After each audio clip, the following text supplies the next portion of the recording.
पुणी ओडिया को कदर्थ कले अण ओडिया नेता बीके पांड्यान। गंगाधर मेहर को कहले संथ कवि। धरासभा बरपुत्र को असम्मान कले पांड्यान। सोशल मीडिया रे भाइराल होउछि पांड्यान को ही त्रुटिपूर्ण भाषण। आज्ञा हाँ, निर्वाचन माहौल को नहीं सबुठी सरगरम प्रचार मैदान।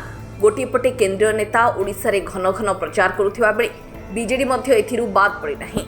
बीजेडी नेता तथा 5T अध्यक्ष वीके पांड्यान खोद दलर प्रचार मंग धरिछंती।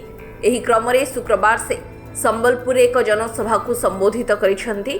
आ एही समय रे से स्वभाव कवि गंगाधर मेहर को संथ कवि बोली कहिथिले।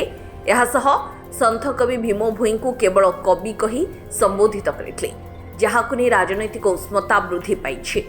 सूचना अनुसार आज मुख्यमंत्री नवीन पट्टनायक और वीके पांड्यान निर्वाचन प्रचार पर संबलपुर जाइथिले। बीजेडी प्रार्थी मुख्यमंत्री प्रथमे भोट भिक्षा करथिले।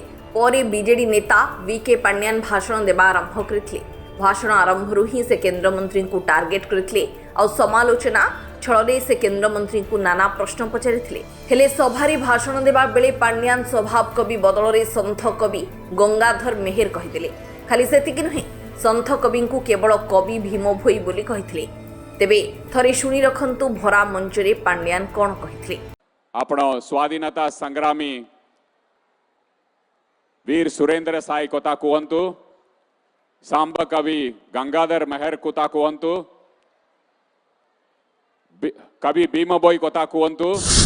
तेबे पांड्यान को ही त्रुटि परे पुणी ओडिया भाषा को कदर्थ करा जायथिबा विरोधी अभियोग आनिछंती, जहाकु नै पांड्यान को कड़ा समालोचना करिछंती बीजेपी और कांग्रेस। बीजेपी राज्य सभापति मनमोहन सामल एभली त्रुटि को गहित अपराध बोली कहिथिबा बेले संबलपुर कांग्रेस विधायक प्रार्थी दुर्गा प्रसाद पाठी कहिछंती सेमाने अंचलर बरपुत्र को सम्मान दे जानि नाहंती, केवल भोट राजनीति करी जानंती। तेबे अन्यपटे एने पांड्यान को प्रतिक्रिया मिली नथिबा बेले संबलपुर बीजेडी विधानसभा प्रार्थी रोहित पुजारी एहाको स्लिप ऑफ टंग होइथिबो बोली सफे रखिछंती। Bureau report, Odisha image.